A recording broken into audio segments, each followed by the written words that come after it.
Hi everyone, welcome to my channel Crew Bites. Today let's try a tasty chicken from Mangalore, chicken ghee roast.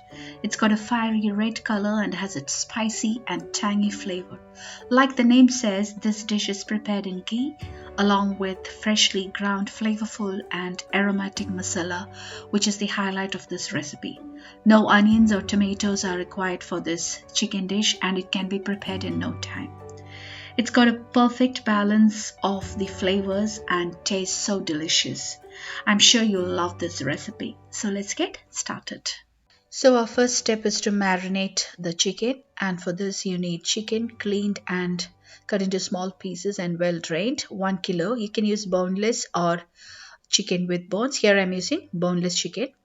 You also need ginger garlic paste 1 teaspoon, turmeric powder 1/4 teaspoon, Kashmiri chili powder half teaspoon, yogurt or thick curd about 3/4 cup, freshly squeezed lemon juice 2 tablespoons, freshly ground black pepper half teaspoon, and salt to taste.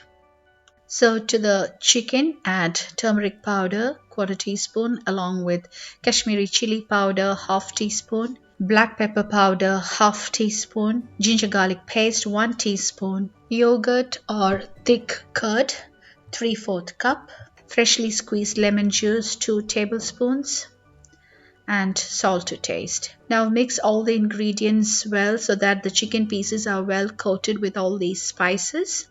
And then we're going to set this aside to marinate for at least 45 minutes.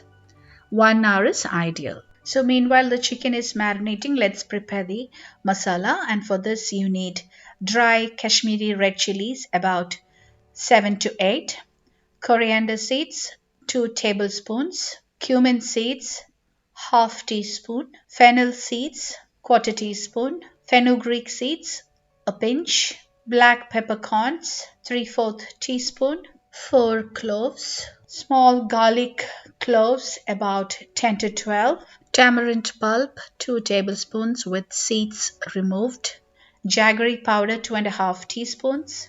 If you do not have jaggery powder, you can substitute with brown sugar equal amount, and ghee, which is clarified butter as required, and for garnishing you need fresh curry leaves. So now heat a pan and keep a low flame. To this let's add the Kashmiri dry red chilies about 8, and we're going to dry roast the chilies in a low flame until the chilies turn fragrant. Do not keep a high flame and burn the chilies. So it might take around a minute. So now the chilies are roasted well. I'm going to transfer this to a plate.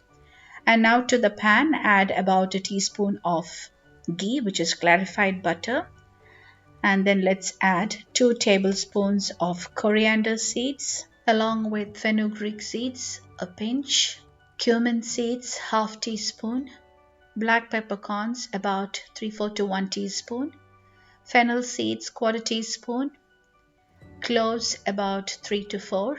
And now we're going to roast the spices in a low flame so that all these spices are roasted well and turn fragrant. You'll get a nice aroma of the roasted spices. That's when you know they are ready. So keep a low flame, do not keep a high flame. So now the spices are roasted well. Switch off the flame and remove the pan from heat and allow it to cool completely.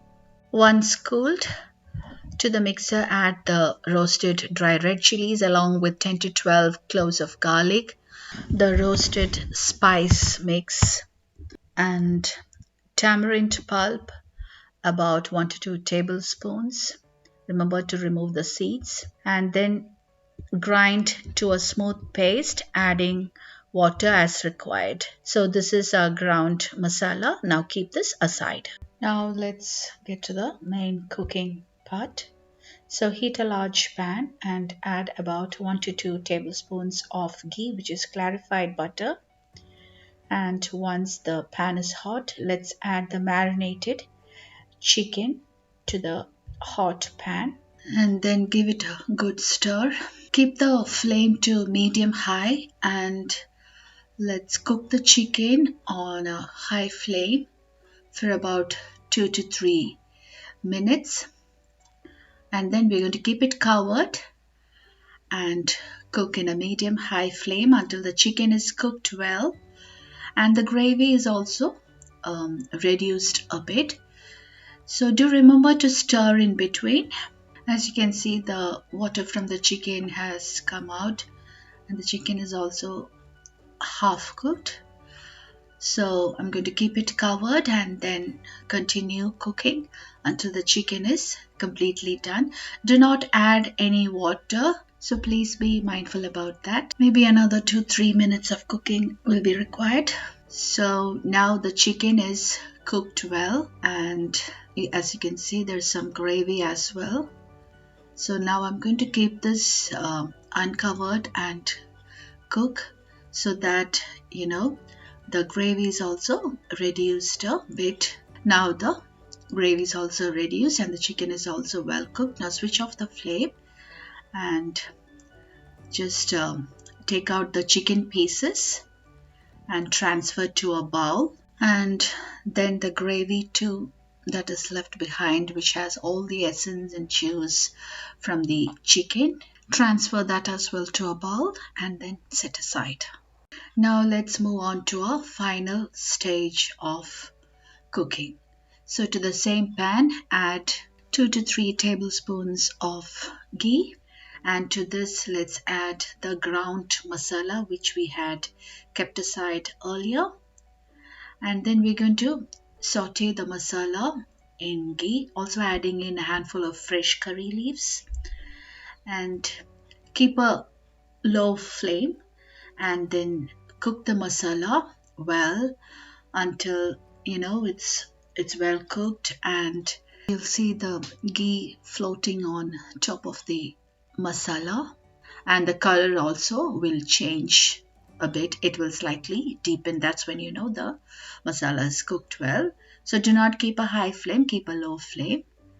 And once it's getting cooked, add the gravy which we had kept aside from cooking the chicken. Add it in portions to the ground masala as you cook the masala, and continue to cook it by stirring continuously in a low flame until all of the gravy is used up. You will have very less gravy, as you've seen, just about 3/4 cup maximum.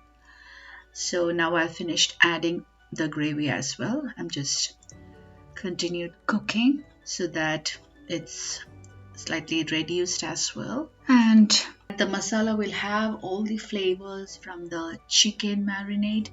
It's got a nice aroma now itself, and see the color is also deepened a bit, so maybe another 1 to 2 minutes. You can see the ghee also floating on top, and now at this stage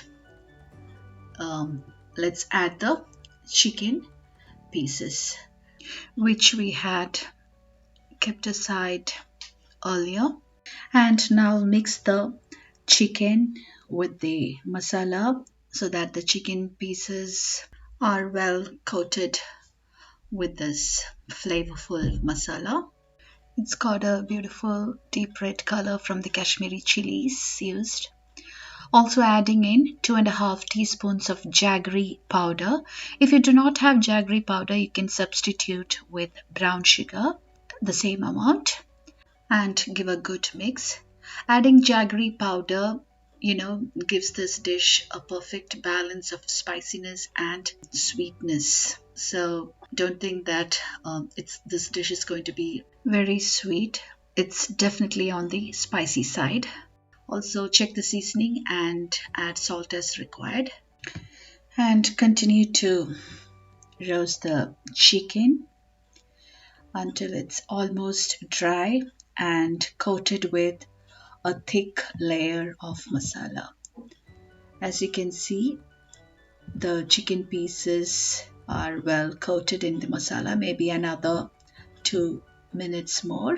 So the chicken ghee roast is almost ready here. It's got a thick coating of the masala, as you can see, and the ghee floating on top as well. That's when the dish is ready. So now our chicken ghee roast is ready. Switch off the flame and add a handful of fresh curry leaves and give a good mix. See, the chicken pieces are well coated with this masala, and remove the pan from heat. So a tasty and flavorful chicken ghee roast is now ready to serve. So I'm going to transfer this to a serving bowl. Traditionally, chicken ghee roast is served with sanas, which is a soft, spongy and fluffy steamed rice cake, but you can always have it with appam, steamed rice, parathas, roti, or any other bread of your choice. It's a classic dish, perfect for any special occasions or gatherings. The freshly ground masala is the highlight of this recipe.